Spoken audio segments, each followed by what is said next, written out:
Alright, so today we're going to be talking about long division and doing that with polynomials.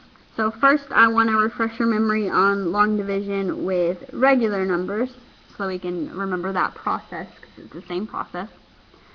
So if we look, does 5 go into 1? No. So 5 goes into 14 2 times. And then you take that, multiply it by 5, and you get 10. You have to flip the sign, so subtract. So I'm left with 4, bring down the 3. Now, how many times is 5 going to 43? 8. Again, multiply. So we have 40. Flip the sign, and I'm left with 3, and it doesn't go in any further. And then you would continue on and do a decimal. So, in elementary school, you would have written it as 28 with a remainder of 3. With this, we're going to write it as 28, 3 divided by our original process. So 28 3/5. Alright, so that is kind of what we're going to be doing. We're doing that same process but with polynomials. So for example 1, I want to divide x squared plus 2x minus 30 by x minus 5. So x squared minus or plus 2x minus 30 is going to go under the house, if that's what you call it. I don't even remember. And we're going to look. So from right now, all I'm going to look at is the x part. I'm going to ignore the 5 for right now. So I want to take, how many times does x go into x squared? So basically I do x squared divided by x, and I'm left with x. Once you do that, you're going to take x, and you're going to multiply it by that whole thing, x minus 5. So that gives me x squared minus 5x. That's what I'm writing here. Okay, and if you remember up here when we wrote that, we had to subtract it, so we have to minus this whole thing. When I do that, and I distribute it, it flips the signs. So your x squareds go away, and then this became a 5x. So when we do that, we're going to add, because it's now 2x plus 5x. So I'm left with 7x, and I'm going to bring down the minus 30. Alright, from here I'm going to keep that same process. I'm going to take 7x, and I'm going to divide it by the x. When I do that, I'm left with 7. Move it plus 7. Then I'm going to take 7 and multiply it by x minus 5. When I do that, distribute, I get 7x minus 35. So 7x minus 35. And again, I have to subtract because what we did here, we had to flip the sign.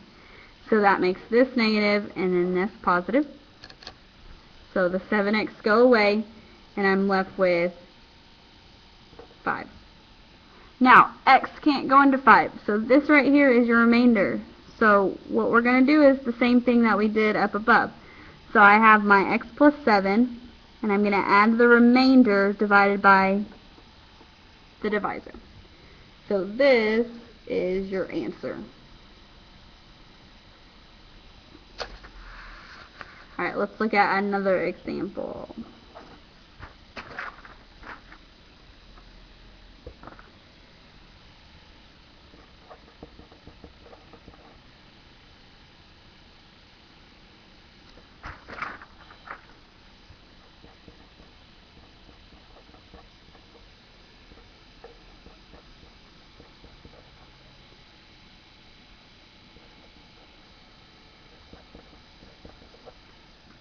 Alright, on this one, if you notice, it is missing an x term. So whenever it's missing any terms, you have to fill in the holes with zeros.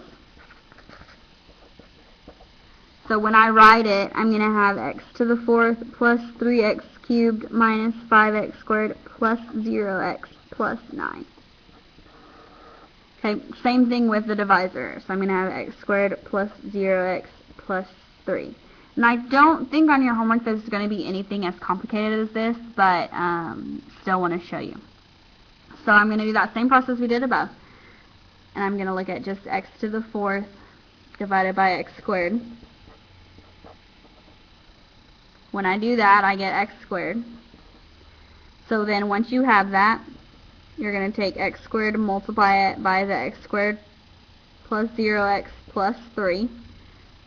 So when I do that, I'm going to go ahead and write it over here. X to the 4th plus 0x cubed plus 3x squared. The reason that 0x is important is because now it allows for that space to fill in. Okay, flip all the signs. So this becomes 3x cubed minus 8x squared. Go ahead and bring down the 0x and the 9.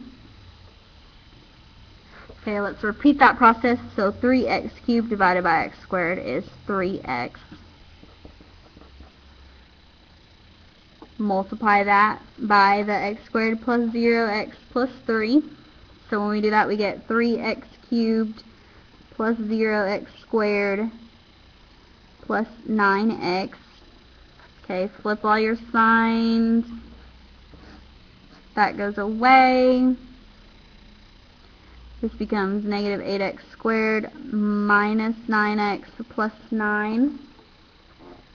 Alright, if we keep going, so negative 8x squared divided by x squared, I get negative 8.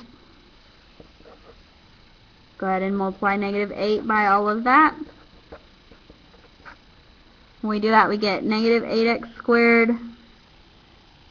plus 0x minus 24. And again, we need to flip all the signs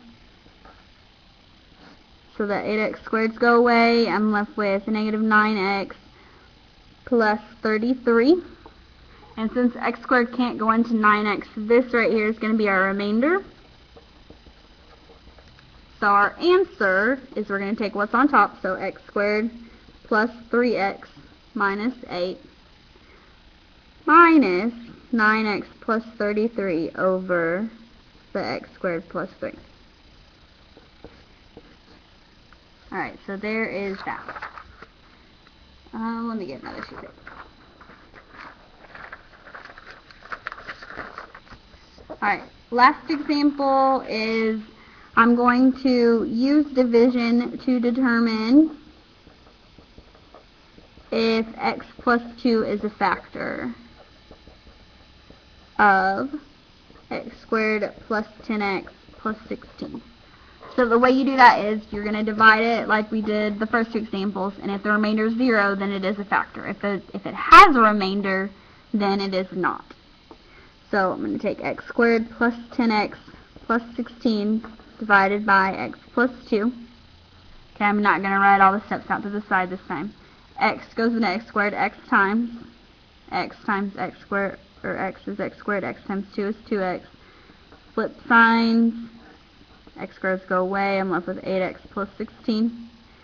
8x divided by x is 8. 8 times x is 8x. 8 times 2 is 16. Flip the signs, and I have a remainder of 0. So because the remainder is 0, it is a factor.